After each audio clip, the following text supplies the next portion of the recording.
देवियों और सज्जनों, नमस्कार।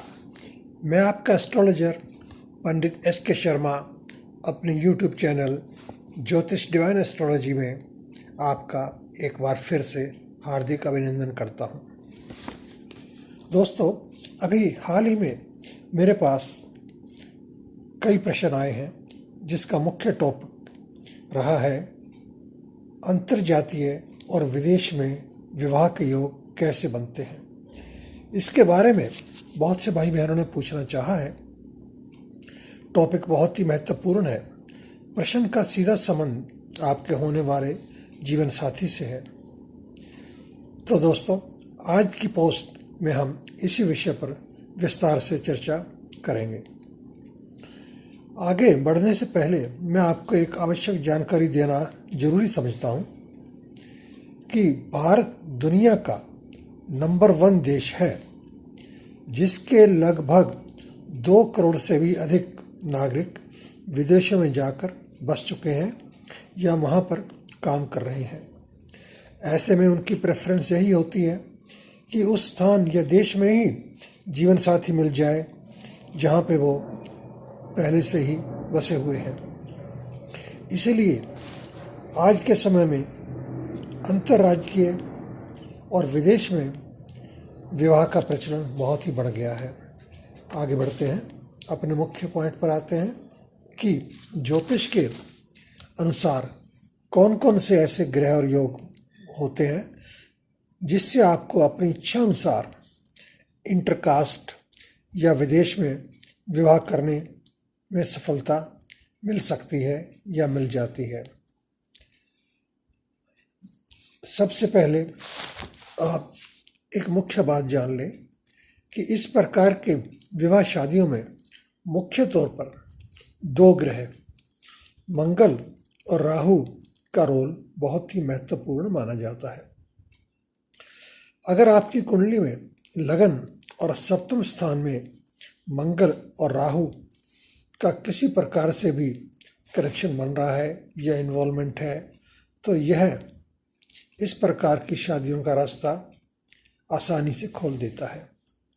अगर आपकी कुंडली के सप्तम स्थान में मंगल की राशि है जो कि पहली और 8वीं राशि होती है, या 7वें भाव में मंगल, राहु या शनि का किसी प्रकार से भी इन्वॉल्वमेंट है तो यह भी इस प्रकार की शादी विवाह को दर्शाती है। एक और आवश्यक विचार है कि अगर सप्तम भाव का स्वामी आपकी कुंडली के 12th हाउस में बैठ जाए या उस पर दृष्टि डाले या उसके साथ किसी प्रकार से संबंध बनाए तो यह भी एक प्रबल योग बनता है जिससे आप इंटरकास्ट या विदेश में शादी कर सकते हैं।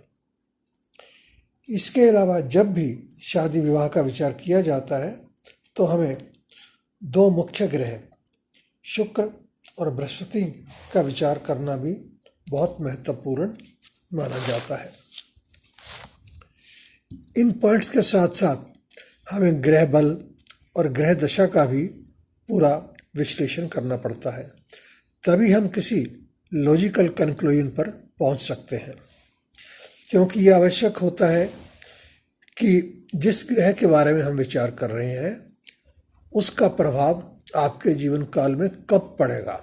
इसके लिए समय का आकलन करने के लिए हमें दशाओं का ज्ञान करना पड़ता है। हमारे पास काफ़ी लोगों ने पूछा है कि ग्रहों के बल का कैसे पता लगाया जाता है। इसके लिए मैं शीघ्र ही अलग से एक वीडियो बना रहा हूँ जिससे आप लाभ उठा सकते हैं। अभी इंटरकास्ट और इंटरनेशनल विवाह के लिए मैंने जिन ग्रहों का वर्णन किया है उनके बारे में यह जानना बहुत आवश्यक होता है कि ऐसे ग्रह आपकी कुंडली के अनुसार बेनिफिक है या मैलेफिक है। यानी कहने का तात्पर्य कि जितने भी ग्रह होते हैं वो हर एक इंडिविजुअल के लिए अलग अलग प्रकार से अपना फल देते हैं।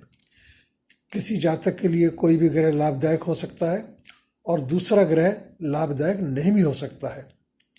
इस प्रकार से जो लाभदायक ग्रह हैं उन्हें हम बेनिफिक प्लैनेट्स बोलते हैं, और जो लाभदायक नहीं है उन्हें मेलेफिक प्लैनेट्स बोलते हैं।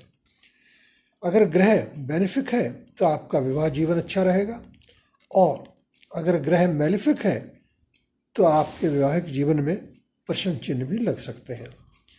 तो दोस्तों, इस तरह के विश्लेषण के लिए आप किसी भी एक्सपर्ट एस्ट्रोलॉजर से मार्गदर्शन ले सकते हैं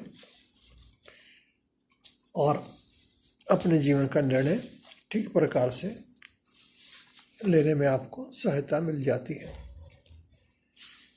अब आपसे आज्ञा चाहता हूँ। आशा करता हूँ कि आपको यह पोस्ट पसंद आएगी। कृपया लाइक का बटन दबाना न भूलें। वीडियो को अधिक से अधिक शेयर भी करें। कमेंट बॉक्स में आपके कमेंट्स का हमें हमेशा इंतज़ार रहता है।